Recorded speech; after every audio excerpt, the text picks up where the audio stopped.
Welcome back to Clean News Rajasthan. Rajasthan की 10 फटाफट बड़ी खबरों में आपका स्वागत है। इससे पहले आप न्यूज को कहां से देख रहे हैं हमें कमेंट्स में बताना बिल्कुल न भूलें। साथ ही वीडियो को लाइक और चैनल को सब्सक्राइब भी करें।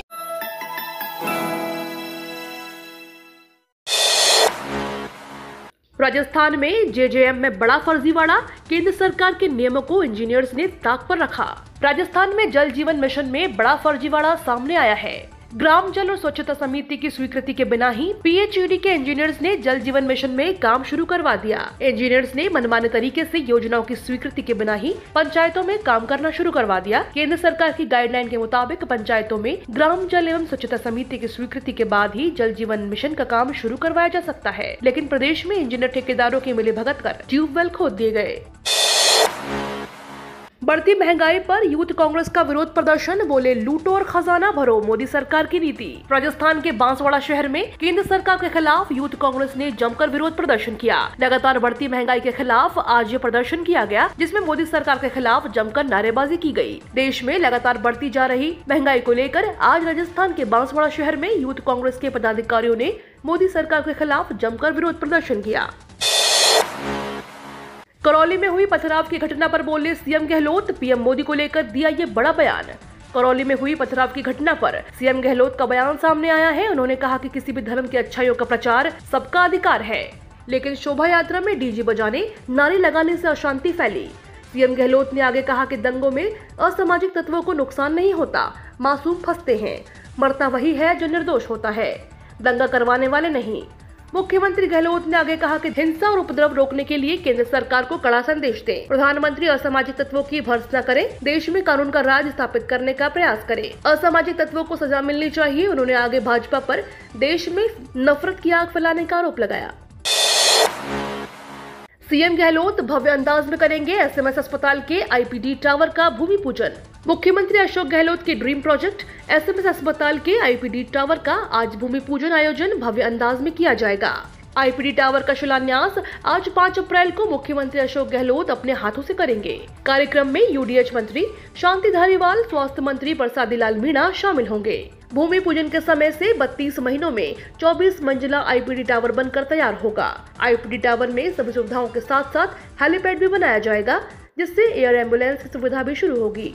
आईपीडी टावर के साथ ही एसएमएस अस्पताल में इंस्टीट्यूट ऑफ कार्डियोवास्कुलर साइंस का भी निर्माण किया जाएगा। जेडीए की ओर से करीब 588 करोड़ की लागत से दोनों प्रोजेक्ट को तैयार किया जाएगा। एसएमएस अस्पताल में बनाया जा रहा आईपीडी टावर देश का सबसे बड़ा टावर होगा, जिसे करीब 456 करोड़ लागत से तैयार किया जाएगा। 2 मंजिला बेसमेंट के साथ छत पर हेलीपैड की व्यवस्था होगी।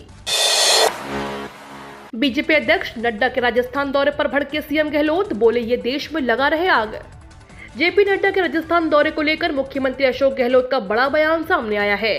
गहलोत ने कहा कि ये आग लगाने के लिए आते हैं, अभी नड्डा आए हैं, बाद में अमित शाह आएंगे, ये पूरे देश में आग लगा रहे हैं। देश में खतरनाक दौर चल रहा है, देश में हिंदू मुस्लिम कर दिया गया है, हमें हिंदू होने पर गर्व है। महात्मा गांधी भी हिंदू थे, लेकिन हिंदू होने का मतलब है सभी धर्म का सम्मान करना। लेकिन जिस तरह से इन्होंने घिनौना काम किया है, पीएम को आगे आकर हिंसा की आलोचना करनी चाहिए। गहलोत ने कहा कि दंगे कराने वालों की कभी चोट नहीं लगती, निर्दोष लोगों को ही दंगों में चोट लगती है। यहाँ कोरोना ने मचाया हाहाकार, मिला नया वेरिएंट। भारत में एक और जहां कोरोना के मामलों में राहत है, वहीं पड़ोसी देश चीन में यह वायरस हाहाकार मचा रहा है। चीन में इन दिनों कोरोना ओमिक्रॉन वेरिएंट ने तबाही मचाई हुई है। चीन में 13,000 से ज्यादा नए कोविड-19 संक्रमण के मामले सामने आए हैं। चीन की सरकारी मीडिया के मुताबिक ये मामले ओमिक्रॉन वेरिएंट के नए सब वेरिएंट से जुड़े हैं। ग्लोबल टाइम्स ने स्थानीय अधिकारियों से प्राप्त रिपोर्ट के मुताबिक इस नए वेरिएंट के लक्षण शंघाई से 70 किलोमीटर दूर शहर में मिले हैं। ये नया वेरिएंट ओमिक्रॉन वेरिएंट की BA.1 सब टाइप से विकसित हुआ लगता है। ये नया वेरिएंट कोरोना के अन्य वेरिएंट से मैच नहीं करता है और न ही इसे GISAID को सबमिट किया गया है। GISAID वो जगह है जहां दुनिया भर के वैज्ञानिक कोरोना पर जानकारी शेयर करते हैं और हालात पर मॉनिटरिंग करते हैं। वसुंधरा की बढ़ती हलचलों के बीच शेखावत पूनिया गुट में गठजोड़, दुविधा में बीजेपी। राजस्थान भाजपा के मिशन 2023 के बीच पार्टी की अंदरूनी राजनीति में घमासान मचा हुआ है। पूर्व सीएम वसुंधरा राजे की जयपुर से दिल्ली तक एकाएक हलचल बढ़ने से वसुंधरा विरोधी खेमा चौकन्ना हो गया है। बदली हुई परिस्थितियों में एक दूसरे के विरोधी रहे कांग्रेस मंत्री गजेंद्र सिंह शेखावत और भाजपा प्रदेश अध्यक्ष सतीश पूनिया एक साथ आ गए हैं। विधानसभा चुनाव 2023 से पहले मुख्यमंत्री चेहरा घोषित करने की मांग के जोर पकड़ने पर भाजपा का राष्ट्रीय नेतृत्व दुविधा में आ गया है।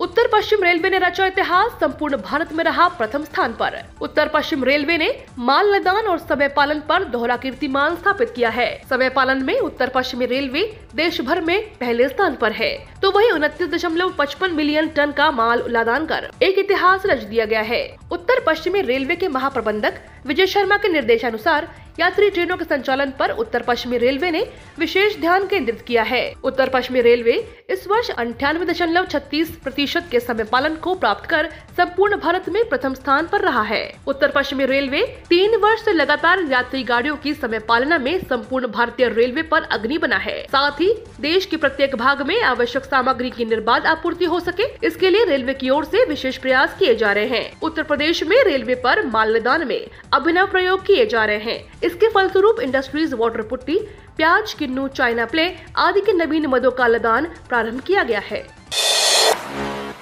केंद्रीय कर्मचारियों पर बरसेगा धन, मई में 7,000 रुपए तक बढ़कर आएगी सैलरी। अगले महीने यानी मई महीने से केंद्रीय कर्मचारियों पर पैसों की बरसात होने जा रही है। केंद्र सरकार ने केंद्रीय कर्मचारियों के महंगाई भत्ते में 3% की बढ़ोतरी कर दी है। इसके साथ ही केंद्रीय कर्मचारियों का महंगाई भत्ता 31% से बढ़ाकर 34% हो गया है। साथ ही वित्त मंत्रालय ने इसको लेकर अधिसूचना जारी कर दी है। सरकार ने साफ किया है कि बढ़ा हुआ महंगाई भत्ता जनवरी महीने से ही लागू रहेगा। इसकी अधिसूचना में कहा गया है कि 1 जनवरी 2022 से केंद्रीय कर्मचारियों के महंगाई भत्ते को 31% से बढ़ाकर 34% कर दिया गया है। सरकार ने कहा है कि अप्रैल महीने की सैलरी बढ़कर आएगी। साथ ही सरकार ने साफ किया है कि कर्मचारियों को जनवरी से मार्च के बीच एरियर का भुगतान भी मई महीने में किया जाएगा। अमेरिका ही रोक सकता है रूस और यूक्रेन के बीच जंग, चीन ने बताया उपाय। चीन के राजनयिक ने यूक्रेन में चल रहे युद्ध को समाप्त करने के लिए कुछ उपाय सुझाए हैं। उन्होंने कहा है कि अमेरिकी राष्ट्रपति जो बाइडेन को रूस के राष्ट्रपति व्लादिमीर पुतिन को फोन कर यह भरोसा दिलाना चाहिए कि नाटो का और अधिक विस्तार नहीं होगा, यूक्रेन में हथियारों की तैनाती नहीं की जाएगी और अमेरिका मामले में तटस्थ रहेगा। चीन के विदेश मंत्रालय के यूरोपीय मामलों के विभाग के महानिदेशक वांग लुतोंग ने बीजिंग में संवाददाताओं से कहा, इसके बाद हो सकता है कि मसला सुलझ जाए। पुतिन को राष्ट्रपति पद पर बने रहने की अनुमति नहीं देने के बाइडेन के बयान का अप्रत्यक्ष रूप से हवाला देते हुए वांग ने कहा, अमेरिका का उद्देश्य क्या है? वे यूक्रेन में युद्ध विराम देखना चाहते हैं या रूस को कमजोर करना चाहते हैं, और कुछ लोग सरकार बदलने की बात कर रहे हैं। उन्होंने कहा, अगर उनका इरादा युद्ध विराम का है तो मुझे लगता है कि इस मुद्दे को शीघ्र ही सुलझाया जा सकता है।